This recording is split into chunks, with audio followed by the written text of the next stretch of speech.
This is Doug Coyle, DJ Coyle Rugby. I'm here with Kurt Reaver, National USA Rugby referee.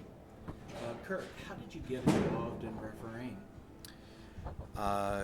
Early on, I got certified as a player because I was looking to learn more about the game. And I remembered back, I had a friend in high school, his name's Chris Hops. He's actually the only one in high school rugby who knew the laws, and he was so much better at the game than the rest of us.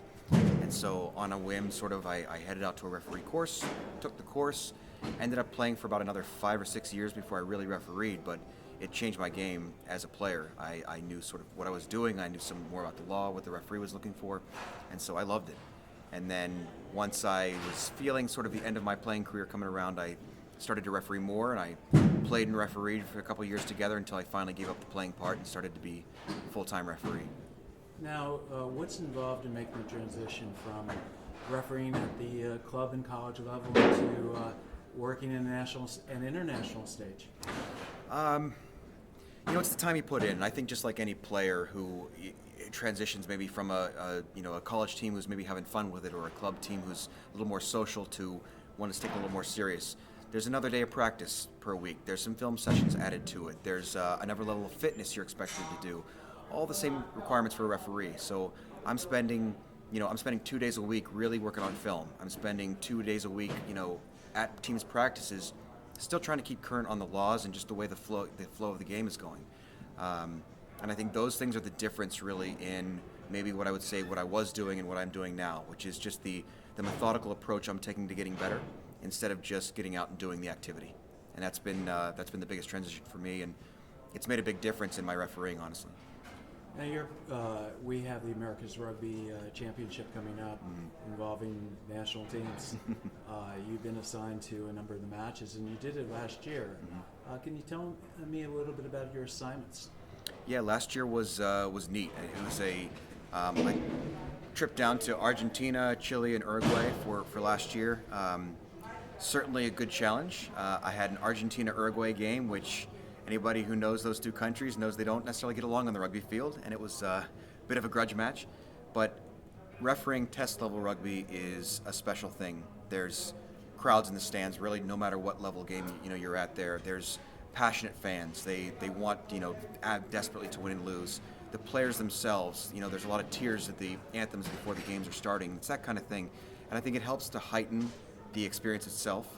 But I got to be honest with you, once the whistle blows, it's 80 minutes of rugby, and it's the same game you play on Saturday. Maybe a little faster, maybe a little more technically sound, but it's still the same game.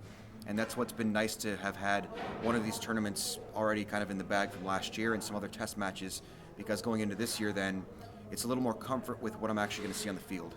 Now you still have to have all the ceremony before and the ceremony after, and you can't allow yourself to leave that situation without stopping, looking around, breathing in and smiling, and just saying this is a really special event.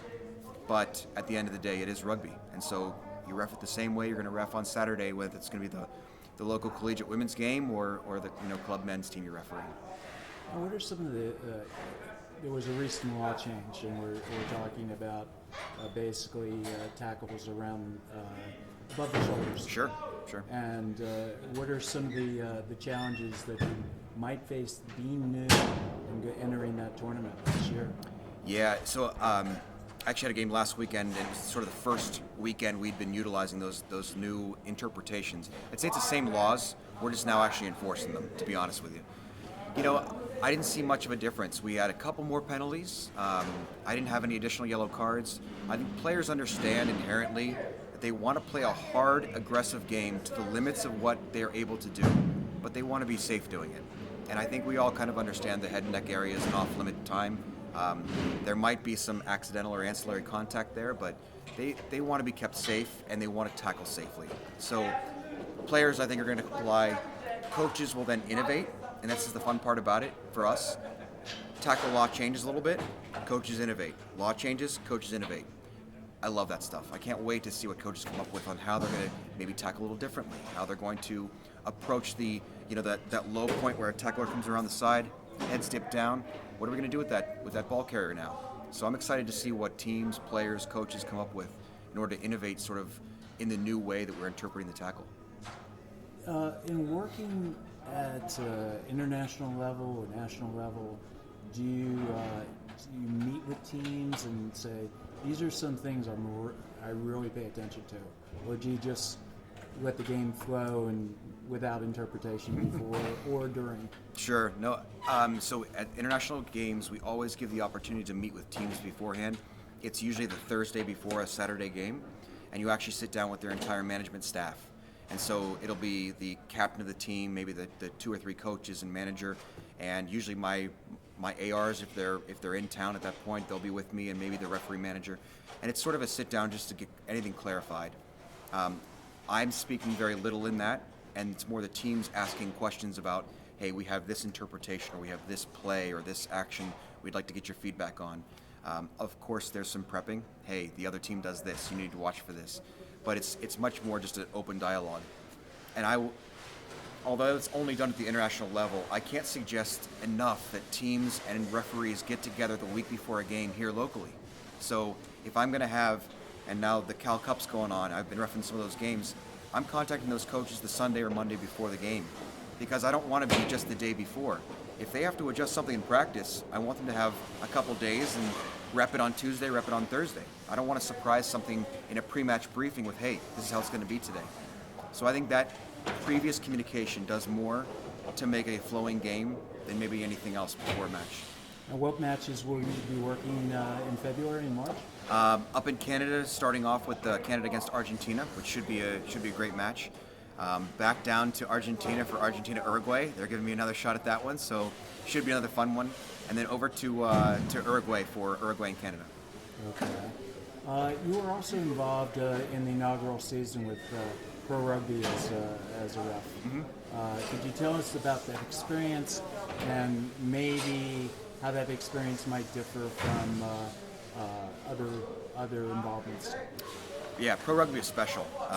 It's a brand of rugby and a pace of rugby that it's tough to match. And as an example, for some of my other international matches I've had to go to other countries to find warm-up games that are fast enough or of a level high enough in order to prep me for those games. And so I've been to South Africa, I've been to Argentina for prep matches, and it's neat to go and referee those games, but I'd much rather do it here domestically. That's helping our game grow in the States. And so to have PRO Rugby, where it was a speed that matches pro rugby around the world. It was a skill level where those players are doing really special things. That was really neat. Additionally to that, we all got better. All the referees involved got better. But we had to have a timekeeper. We had to have a number 5 and 6 referee to take care of the benches in the technical zone. We had to have all this ancillary stuff, and all those people got better. And our assistant referees got better, and our managers of teams got better. So this is really a special thing that this helped us all improve. And so I really hope that whether it's the same thing we did last year replicated for this year, or maybe it's a different structure going forward, we still have some sort of pro setup or setup done a little bit better in order to keep us advancing. Because it's such an important thing for us. You mentioned speaking with me earlier that also created other opportunities for referees. Definitely. Derek Summers, who's one of the best referees in the country, Derek's now getting 2 assignments for the America's Rugby Championship out of that pro season. They saw him referee, they saw him perform at that level, they like him, check off, give him a chance at the World Rugby opportunity. That's something that really only comes when they can see a referee on that top level rugby. So to be able to have that opportunity for our young referees, men and women alike, it's going to be something that we need to have in place in order to get those. Well, I appreciate you spending time with me. Sure. And I appreciate what you do to grow the game. Thanks very much. Thank you.